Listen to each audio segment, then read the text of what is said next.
Hello friends, welcome to రుచి వంటిల్లు.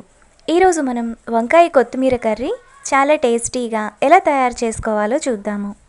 ఈ కర్రీ మనకు రైస్లోకి చాలా బాగుంటుంది. సో లేట్ చేయకుండా వీడియోలోకి వెళ్ళిపోదాం.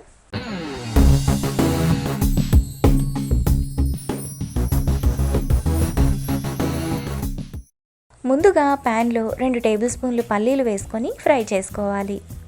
పల్లీలను మీడియం ఫ్లేమ్లో ఫ్రై చేసుకోవాలి.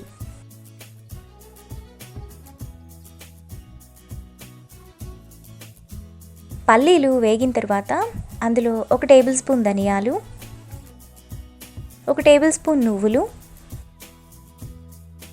3 ఎండుమిరపకాయలు వేసుకొని ఫ్రై చేసుకోవాలి.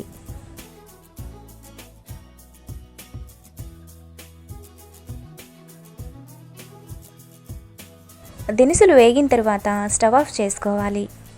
ఇప్పుడు మిక్సీ జార్లో ఫ్రై చేసుకున్న దినుసులు వేసుకొని మెత్తగా మిక్సీ వేసుకోవాలి.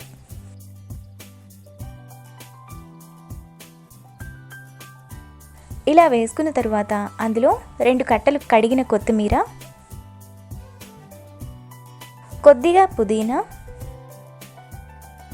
5-6 పచ్చిమిరపకాయలు, కట్ చేసిన 1 ఉల్లిపాయ వేసుకొని మెత్తగా మిక్సీ వేసుకోవాలి.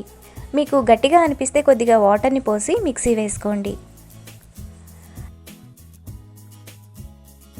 తరువాత ప్యాన్లో 3 టేబుల్ స్పూన్లు ఆయిల్ వేసుకోవాలి.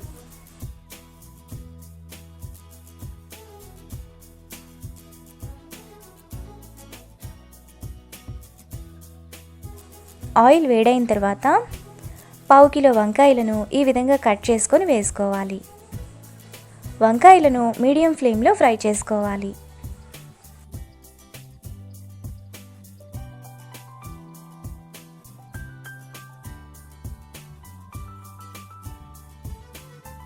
వంకాయలు ఇలా వేగిన తర్వాత వాటిని ప్లేట్లోకి తీసుకోవాలి.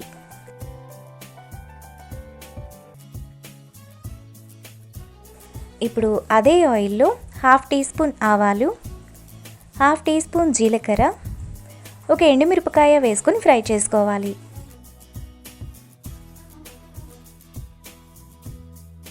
ఆవాలు చిటపటలాడిన తర్వాత 1 టీ స్పూన్ అల్లం వెల్లుల్లి పేస్ట్, కొద్దిగా కరివేపాకు వేసుకొని ఫ్రై చేసుకోవాలి.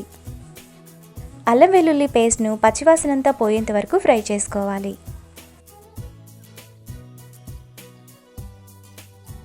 అల్లం వెల్లుల్లి పేస్ట్ వేగిన తర్వాత అందులో మిక్సీ వేసుకున్న పేస్ట్,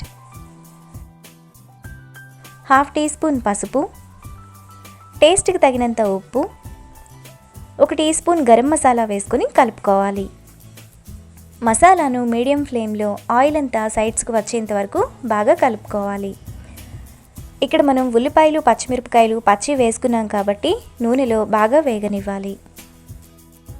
మసాలాలోని ఆయిల్ అంతా ఇలా సైడ్స్కి వచ్చినప్పుడు అందులో ఫ్రై చేసుకున్న వంకాయలు, చిన్న నిమ్మకాయ సైజ్ అంత చింతపండు రసం, 3/4 గ్లాసు నీళ్లు పోసుకొని కలుపుకోవాలి.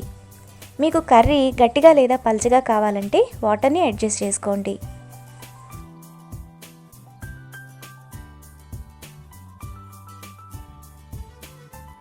ఇలా కలుపుకున్న తర్వాత మూత పెట్టి మధ్య మధ్యలో కలుపుతూ 15 నిమిషాల పాటు మీడియం ఫ్లేమ్లో ఉడకనివ్వాలి.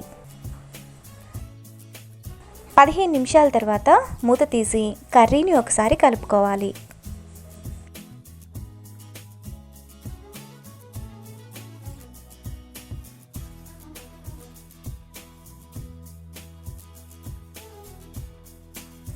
ఇలా కలుపుకున్న తర్వాత కొద్దిగా కొత్తిమీర తరుగు, 1/2 టీ స్పూన్ యాలకుల పొడి వేసుకొని 2 నిమిషాలు కలుపుకోవాలి.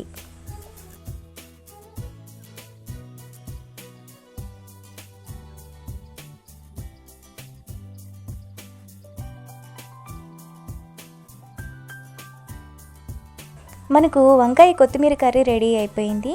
ఇప్పుడు బౌల్లోకి తీసుకొని రైస్తో సర్వ్ చేసుకుంటే ఎంతో టేస్టీగా ఉండే వంకాయ కొత్తిమీర కర్రీ రెడీ. ఈ వీడియో మీకు నచ్చినట్లయితే లైక్ చేసి, షేర్ చేసి, సబ్స్క్రైబ్ చేయండి.